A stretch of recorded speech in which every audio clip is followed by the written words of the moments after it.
marché automobile a énormément évolué pour plusieurs raisons. D'une part, il est devenu mondial, donc la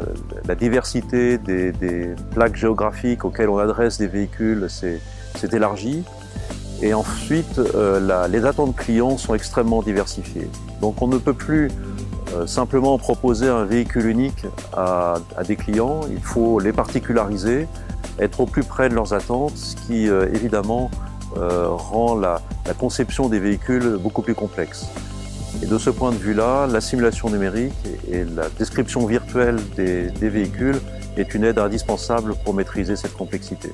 Par le passé, le développement d'un véhicule était principalement une affaire de mécaniciens, c'est-à-dire qu'on avait un objet mécanique qui était le siège de phénomènes physiques assez classiques,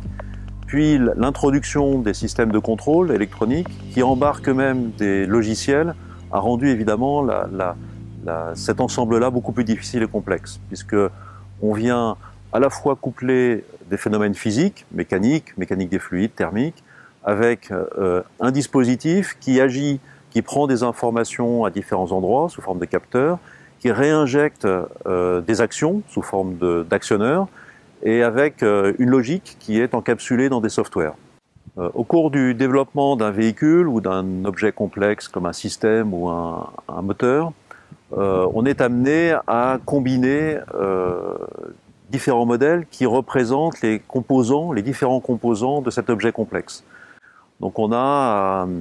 particulièrement à produire des modèles élémentaires qui sont ensuite assemblés en sous-système, puis en système, puis même reconstituer un véhicule complet que l'on est ensuite capable de faire évoluer dans un environnement qui lui aussi peut être complexe. Donc on a une granulométrie assez large de modèles et tout l'enjeu consiste à manager ces modèles, à avoir une gestion assez précise, assez fine de ces modèles, tout en garantissant leur traçabilité, leur qualité, donc des éléments essentiels pour garantir à la fin la qualité finale du modèle de véhicule. Et cette gestion des modèles, que l'on peut identifier comme une model factory, cette gestion des modèles est un enjeu relativement nouveau qui aujourd'hui doit être adressé par des outils performants. Pour l'ensemble de ces activités de simulation numérique autour d'Imagine Lab, Renault et Siemens LMS sont vraiment des partenaires pour un long terme, et plus particulièrement sur la modélisation des systèmes, donc des modélisations 0D, enfin, qui sont adimensionnelles. Et Imagine Lab, de ce point de vue-là, est un outil extrêmement important pour nous. Il nous permet d'aborder de nombreuses physiques, de les coupler entre elles, de coupler ces modèles physiques avec des modèles de contrôle, et donc de construire une chaîne complète de simulation, de management de modèles,